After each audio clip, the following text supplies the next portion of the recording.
सबसे प्यारी है, माँ तू जग में न्यारी है। माँ तू सबसे प्यारी है, माँ तू जग में न्यारी है। अपने आंचल में रखना, अपने आंचल में रखना, हमें वरदानों से भरना। माँ तू सबसे प्यारी है, माँ तू जग में न्यारी है। माँ तू सबसे प्यारी है, माँ तू जग में न्यारी है। पिता, पुत्र और पवित्र आत्मा के नाम पर आमीन। आप सबों को जय यीशु। हम लोग 25 दिसंबर क्रिसमस मनाने जा रहे हैं। 1 तारीख से क्रिसमस मनाने के लिए, प्रभु यीशु मसीह का जन्मोत्सव धूमधाम से मनाने के लिए हम लोग अपने को तैयार करते हुए आए। हो सकता है इन दिनों में आप लोग ऑनलाइन में या चर्च में प्रभु का वचन सुनते और क्रिसमस के विषय में अनेकों बातें सुनते हुए मनन चिंतन करते हुए आ रहे हैं।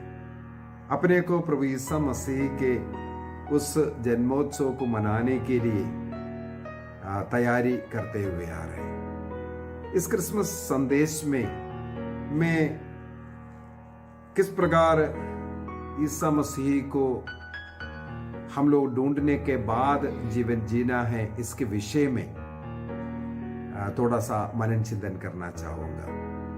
क्रिसमस की तैयारी बड़े अच्छी तरह शायद आप लोगों ने किया होगा। कई लोगों ने उपवास किया, प्रार्थना किया, रोज मिस्सा बलिदान में भाग लिए, बाइबल पढ़े, अन्य अनेकों तरीके से। और मेरा विश्वास है क्रिसमस के साथ आपने क्रिस्त को अपनाया, स्वीकार किया, अनुभव किया। इसके बाद इस विषय में हम अभी थोड़ी देर मनन चिंतन करेंगे। आइए उससे पूर्व हम एक गीत के द्वारा उस गौशाले में जन्म लेने वाला मुक्तिदाता यीशु, संसार को शांति देने वाला ईश्वर, संसार को मुक्ति देने वाला ईश्वर, उसकी स्तुति आराधना करेंगे। राजाओं का राजा यीशु हल्लेलुया, प्रभुओं का प्रभु यीशु हल्लेलुया। राजाओं का राजा यीशु हल्लेलुया, प्रभुओं का प्रभु यीशु हल्लेलुया। जीवन देने वाला यीशु हल्लेलुया, जीवन देने वाला यीशु हल्लेलुया। मुक्ति देने वाला यीशु हल्लेलुया, मुक्ति देने वाला यीशु हल्लेलुया। राजाओं का राजा यीशु हल्लेलुया, प्रभुओं का प्रभु यीशु हल्लेलुया। शांति देने वाला यीशु हल्लेलुया, शांति देने वाला यीशु हल्लेलुया। शक्ति देने वाला यीशु हल्लेलुया, शक्ति देने वाला यीशु हल्लेलुया। राजाओं का राजा यीशु हल्लेलुया, प्रभुओं का प्रभु यीशु हल्लेलुया। चंगा करने वाला यीशु हल्लेलुया, चंगा करने वाला यीशु हल्लेलुया। छुटकारा देने वाला यीशु हल्लेलुया, छुटकारा देने वाला यीशु हल्लेलुया। राजाओं का राजा यीशु हल्लेलुया, प्रभुओं का प्रभु यीशु हल्लेलुया, प्रभुओं का प्रभु यीशु हल्लेलुया। यीशु हालेलुया। हे प्यारे प्रभु यीशु, हम सारे हृदय से, सारे मन से, सारी शक्ति और बुद्धि से आपको प्यार करते हैं। हम आप में विश्वास करते हैं। संसार का मुक्तिदाता प्रभु यीशु, तू हमारे साथ रहता है, हमारे हृदय में रहता है, हमारे साथ, हमारे परिवार में रहता है। प्रभु धन्यवाद यीशु, तेरी स्तुति हो, तेरी महिमा हो, तेरी आराधना हो। Hallelujah, hallelujah, hallelujah. तो आप सबों को जय यीशु। हम लोग इस क्रिसमस के बाद कैसे अनुभव में, कैसे जीवन बिताना चाहिए, इस विषय में जाएंगे धीरे धीरे। जिस प्रकार ईसा मसीह का जन्म एक गौशाले में हुआ, बेथलेहम में, हो सकता है उनके माता पिता ने कई घरों में खटखटाए, लेकिन किसी के दरवाजा उनके लिए नहीं खोला। आखिरी में एक गौशाले में शरण लेना पड़ा और वहां पर ईसा मसीह का जन्म एक दरिद्र बालक के रूप में, ऐसे एक अवस्था में संसार में कोई भी व्यक्ति नहीं चाहेगा ऐसी एक अवस्था में जन्म ले। तो एक विनम्रता का एक चिन्ह हमें वहां पर मिलता है। तो उस विनम्र तरीके से जन्म लेने वाला मसीह को इस 25 दिन में हम लोग अपने को विनम्र करते हुए स्वागत करने का प्रयत्न किया।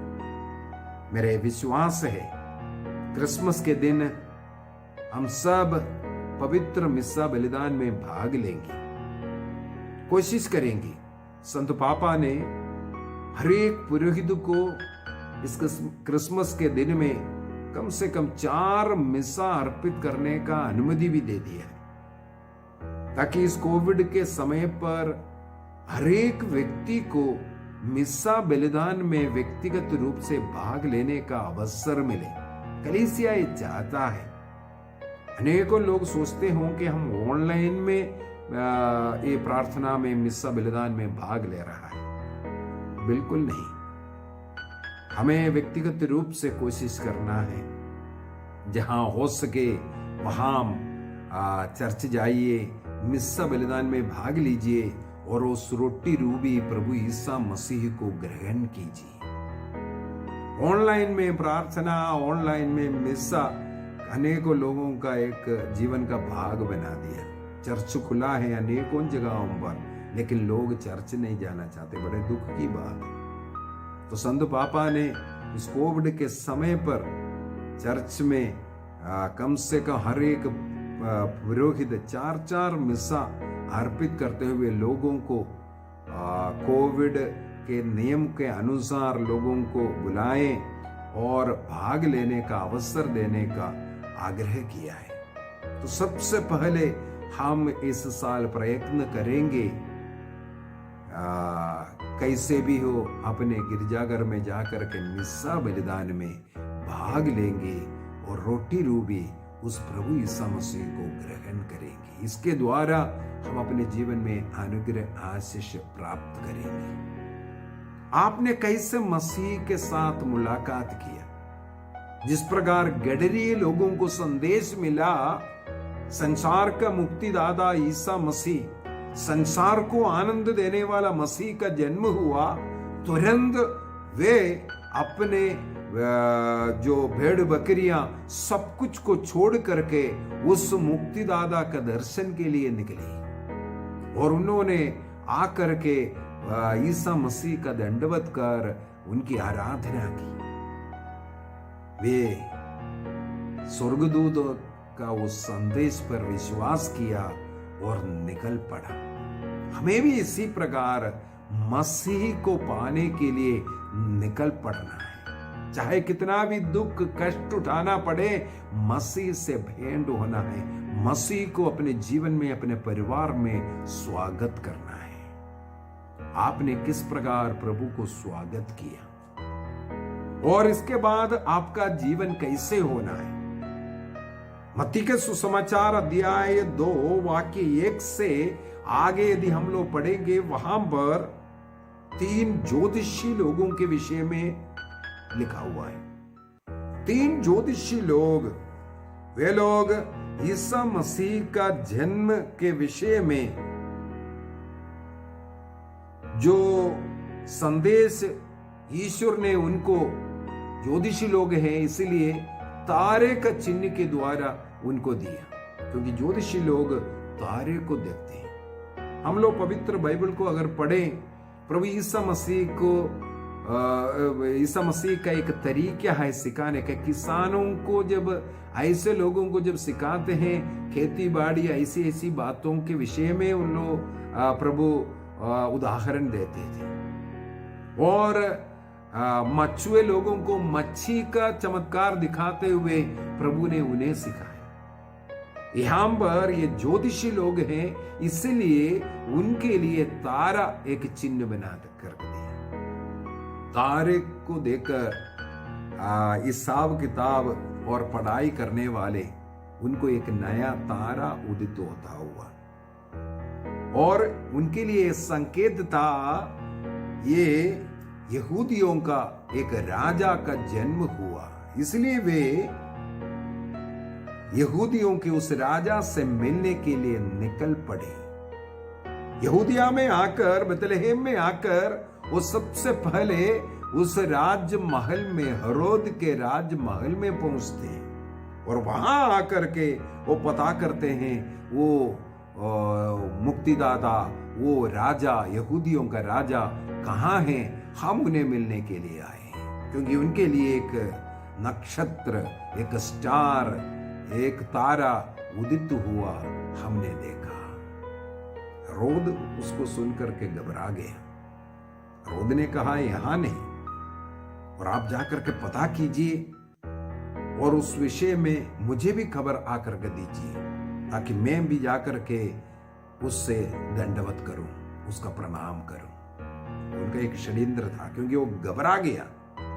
मेरे विरुद्ध उठ खड़े होने वाला वो राजा कौन है, कहां है उनका जन्म, इस विषय में वो डर गया था। उस राजा को, उस नवजात बच्चे को खत्म करने का विचार के कारण उसने ज्योतिषियों से कहा, तुम जाकर के मिलो, उसके बाद मुझे भी खबर दो। और जिस प्रकार तारा उनको लेकर के गया, उसी प्रकार तारे के पीछे पीछे ये ज्योतिषी लोग गए बेतलहम में, जाकर के जहां शिशु था उस घर में प्रवेश किया। यहां पर एक बात हमें और सीखने की जरूरत है। जब ज्योतिषी लोग वहां पहुंचा, ईसा मसीह के जन्म के तुरंत बाद नहीं पहुंचा, उसमें कुछ समय लगा, क्योंकि वो दूर दूर से आया है।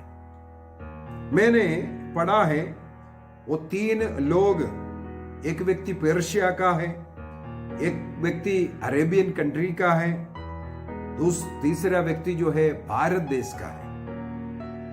पर्शिया का मेलकोन नाम है और अरेबिया से जो आया है उनका नाम है बल्तासर, और भारत देश से जो आया है उनका नाम है कैस्पर। ये तीनों ज्योतिषी लोग एक जगह पर इकट्ठे होते हैं। उन लोगों ने इसका स्टडी किया, बोला हाँ यहूदिया में एक राजा का जन्म हुआ है, चलो हम उनसे भेंट करेंगे, उनका आराधना करके आएंगे। इसके बाद वो निकलते हैं। यूं ही हेरोद को पता चला, हेरोद घबरा गए और ये तीनों ज्योतिषी लोग घर में प्रवेश किया और मां के साथ, पिता के साथ उस बच्चे को देखा और उनकी आराधना किया।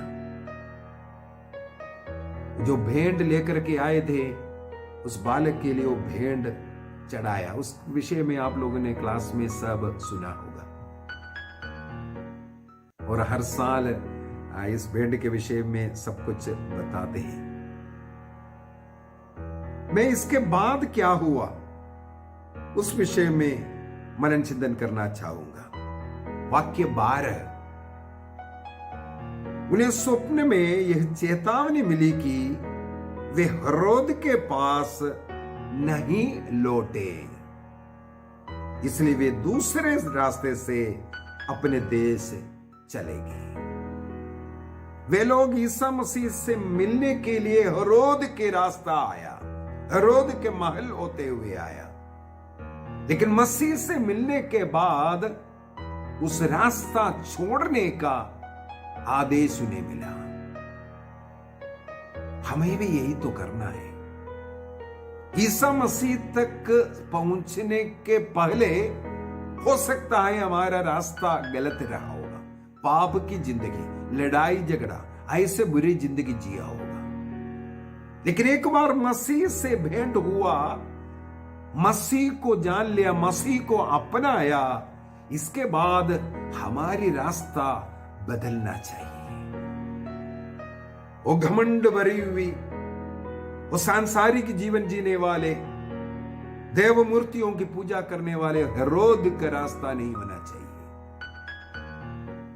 जो क्रिस्तीय धर्म को नाश करने के लिए, क्रिस्तियों का विनाश करने के लिए, क्रिस्तियों के विरोधी है, उनकी रास्ता नहीं होना चाहिए, उनका साथ नहीं होना चाहिए। एक बार आप क्रिस्त के साथ मुलाकात किया, क्रिस्त से भेंट किया, आप एक दूसरा क्रिस्त बनने की जरूरत है। आपके जीवन में एक परिवर्तन आने की जरूरत है। यदि आपके जीवन में क्रिस्त को मिलने के बाद परिवर्तन नहीं आया, आपने क्रिस्त से नहीं मिला। आप ऐसे लोगों में से, ऐसे भीड़ में से एक व्यक्ति है, केवल क्रिस्त से मिलने के लिए इसलिए गए, उनसे कुछ चाहते हैं, चंगाई चाहिए, शादी होना है, नौकरी चाहिए, घर चाहिए, इसलिए इस प्रकार के संसार की कुछ वस्तुओं के लिए भीड़ लगाने वाला लोग हमें मिलेगा। जो लोग रोटी खाया, पेट भरा, तृप्त हुआ, उस समय पर मसीह की जय जयकार किया, वही लोग जो केवल रोटी और अन्य चीजों को ढूंढा, वही लोग आखिरी में ईसा मसीह के खिलाफ इसे क्रूस दो, इसे क्रूस दो करके चिल्लाने में भी साथ दिया। लेकिन जिन्होंने सचमुच में मसीह को अपना लिया, वो क्रिस्त के लिए मरने के लिए भी तैयार हो गए। एक बार मुलाकात हुआ संत पौलुस का क्रिस्त के साथ। ईसा मसीह से मिलने के पहले एक क्रिस्त विरोधी व्यक्ति था, ईसाइयों पर अत्याचार करने वाले, ईसाइयों को मार डालने वाला पौलुस। जब एक बार ईसा मसीह के साथ मुलाकात हुआ, दर्शन हुआ, इसके बाद उनका जीवन बदला, क्रिस्त के लिए मरने के लिए तैयार हुआ। इस प्रकार हमारे सारे शिष्य लोगों का जीवन और अनेकों लोग आज भी क्रिस्तीय बन करके मरने के लिए तैयार है। यह है क्रिस्त का अनुभव। हम लोग क्रिसमस मना रहा है, लोगों को दिखाने के लिए घर को डेकोरेशन कर रहा है, पकवान बना रहा है, केक का वितरण कर रहा है, खा रहा है, पी रहा है, क्रिस्त के नाम पर मौज मना रहा है। लेकिन क्रिस्त का एक अनुभव, क्रिस्त का एक स्वभाव यदि हमारे जीवन में नहीं, तो ये क्रिसमस का कोई मतलब नहीं। क्रिस्त से मुलाकात होने के बाद हमारे जीवन में परिवर्तन होना चाहिए। इसका मतलब है क्रिस्त का अनुभव आप कैसे करोगे। मैं कुछ वर्ष पहले एक कहानी पढ़ा इन ज्योतिषियों के विषय में। जब एक जगह पर इन तीनों ज्योतिषी लोग, जो पर्शिया का, अरेबिया का और भारत देश का जो ज्योतिष लोग एक स्थान पर मिलकर के उनके मसीह को ढूंढने के लिए, उस मुक्तिदाता को ढूंढने के लिए वो निकल पड़ रहा था, तब एक चौथा व्यक्ति वहां आए। वो सुन रहा था, वो भी मुक्तिदाता का इंतजार में जीने वाला एक व्यक्ति था। उसको बड़े खुशी हुआ, आनंद हुआ इन ज्योतिषियों के बात सुनकर। उसने कहा मैं भी आऊंगा आप लोगों के साथ, उनका दर्शन के लिए मैं भी आऊंगा। उन्होंने बोला हाँ। इसके बाद उसने कहा मैं जा करके उनके लिए भेंट चढ़ाने के लिए मैं भी कुछ लेकर के आऊं। और उन्होंने निर्णय किया जहां उन्होंने मुलाकात हुआ इसी जगह पर अगले दिन इतना समय पर आपको पहुंचना है, इसके बाद हम लोग चारों मिल करके जाएंगे। वो गया अपना घर। रास्ते में उसके मन में आया उनके पास जो कुछ है सब कुछ भेज डालूंगा और उस मुक्तिदाता के लिए ऐसा कुछ भेंट लेकर के जाऊंगा, मैं अपने जीवन का ऐसे मन्नत पूरी करूंगा, चढ़ाऊंगा। इसलिए उनके धन संपत्ति सब कुछ उसने भेज डाला और 3 मोतियां मिल गए उसके दाम के रूप में। अगले दिन वो 3 मोतियां लेकर के अपने घोड़े पर बैठ करके वो जल्दी जल्दी जहां अन्य लोगों के साथ मिलना था वहां की ओर जा रहे थे। रास्ते में एक गरीब व्यक्ति पड़ा हुआ देखा, वो भूखों मर रहा था, प्यासा था। उसको देख करके उसको तरस आया। वो जल्दी घोड़े से नीचे उतरा, उसको उठाया, पूछा, बोला कई दिनों हो गया मैं भोजन कर, मैं एक दरिद्र व्यक्ति हूं, पानी पिलाओ।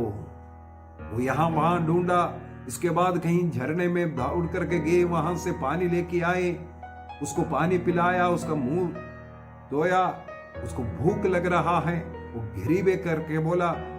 और उसके मन में है जो ज्योतिषी लोग हैं उन लोग निकल जाएगा, समय हो चुका है, यदि समय पर वहां नहीं पहुंचे तो उन लोग निकल जाएगा, मैं मेरे मुक्तिदाता से नहीं मिल पाऊंगा। इसलिए उसने फटाफट जो 3 बहुमूल्य मोती रखा हुआ था उनमें से एक मोती निकाल करके इस गरीब को दे करके कहा, ये करोड़ों रुपया का मोती है, तुम इसको बेच करके अपना जीवन निर्वाह करो, भोजन घर सब कुछ तुम तैयार करो, ये ले लो, ये मोती ले लो बोल करके उनमें से एक मोती उस गरीब को दिया। और वो बोला हाँ मैं मेरे मुक्तिदाता को बाकी 2 मोती दूंगा। ये बोल करके फिर से वो घोड़े पर चढ़ा, दौड़ कर पर जाना शुरू किया।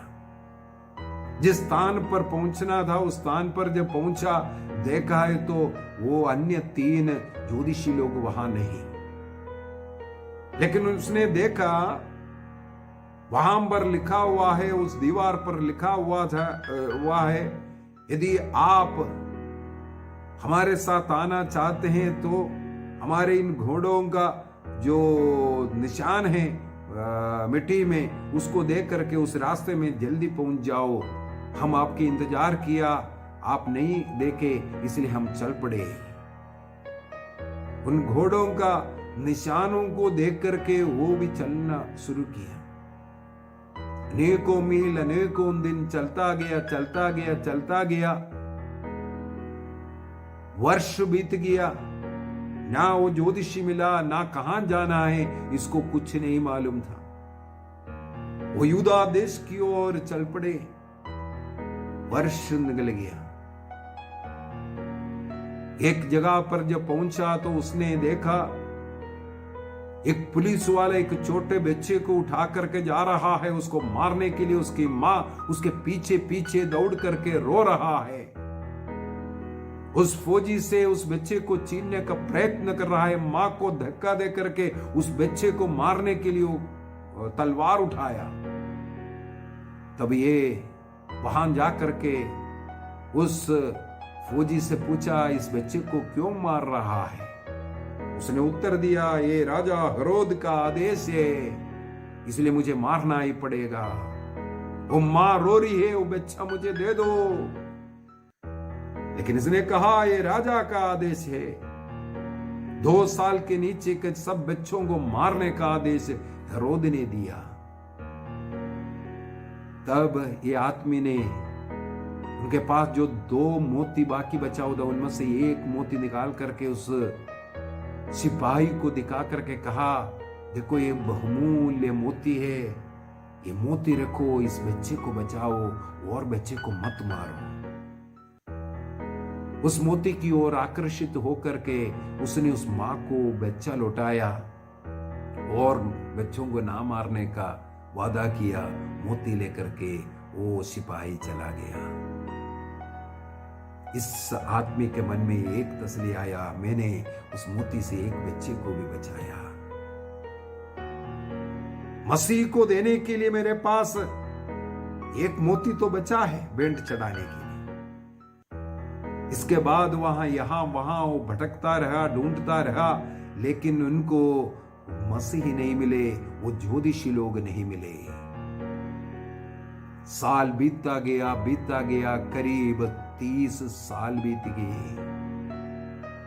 यहां वहां भटकता रहा, कभी सुनता है हाँ है, कभी सुनता है वहां है। वो भटकता रहा, वो एक मोती लेकर के चल रहा था। एक दिन उसको पता चला, उस मसीही जिसके इंतजार वो कर रहा था, जिसको वो ढूंढ रहा था, उसका हत्या आज कलवारी पहाड़ पर हो रहा है। इसलिए वो शीघ्रता से कलवारी की ओर जाना शुरू किया। जब वो कलवारी पहाड़ चढ़ रहा था, उस समय पर उसने उस रास्ते में देखा एक युवती पुलिस गिरफ्त में है। सिपाही उसे गिरफ्तार करते हुए जा रहे हैं और रो रही है। तब उस पुलिस वाले से, उस सिपाही से इसने पूछा, क्यों इस युवती को बांध करके लेके जा रहे हैं, बांध करके गिरफ्तार करके लेके जा रहे हैं। तो वो लड़की रो रो करके कहती है, मेरे माता पिताओं ने कहीं से कुछ ऋण लिया था, कर्ज लिया था, लेकिन वे लोग मर गए। अभी मेरे पास आकर के पूछते हैं, मेरे पास कुछ नहीं है, इसलिए मेरे खिलाफ केस डाला। वो ऋण चुकाने के लिए मेरे पास कुछ नहीं। तब इसने उस सिपाही से भी पूछा, इनके माता पिता ने, इनके पूर्वजों ने जो गलती किया, इसके लिए इस बेटी को क्यों आप इस प्रकार तंग कर रहे हैं? बोला, ये तो हमारे सतपति का आदेश है, इसको गिरफ्तार करके लेके जाए, इसको बंदी गृह में डालेंगे। जब तक ये कोड़ी नहीं चुकाएगा, माता पिता का ऋण इसी को चुकाना पड़ेगा। उस आदमी के मन में फिर से दया आया। उस मसीह को देने के लिए एक मोती बचा था। वो मोती निकाल करके उसने उस सिपाही को दे करके कहा, ये लो, उसका पूर्वजों का सारे ऋण तुम इसके द्वारा चुका दो और उस बेटी को छोड़ दो। उस बेटी को इस प्रकार मुक्त कराया गया। तुरंत उसके मन में आया, मुझे उस मसीह से मिलना है, उसका मृत्यु के पहले उसका मुलाकात करना है, उसका दंडवत करना है। वो आगे बढ़ने लगे, बूढ़ा हो चुका था। वो पहाड़ चढ़ते चढ़ते उस समय पर पूरे आकाश में अंधकार छाया, पृथ्वी कांपने लगे, चट्टाने ऊपर से गिरने लगे। वो चट्टान एक आकर के इस व्यक्ति के ऊपर आकर के गिरते हैं, वहां वो गिर करके पड़े हैं। इसके बाद पूछते हैं, मसीह तू कहाँ है? तेरा दर्शन के लिए मैं इतना तरस रहा हूं, मैं बूढ़ा हो गया, चलने लायक नहीं। तब उसको एक वाणी सुनाई दिया, बेटा जब तुम घोड़े से 30 वर्ष पहले जब आ रहा था, वो जो गरीब दरिद्र और निसहाय व्यक्ति जो पड़ा हुआ था, अधमरा पड़ा हुआ वो व्यक्ति मैं था। तूने मेरा मुलाकात उस व्यक्ति के द्वारा किया। तुम जब यहूदिया देश पहुंचा, बेथलेहम पहुंचा, वहां पर तूने जो बच्चे को जो बचाया, वो बच्चा मैं हूं। पूर्वजों के अपराध का दंड भुगतने वाले उस बेटी को तूने छुड़ाया, वो मैं हूं। और तीनों मोती तूने मेरे लिए दिया।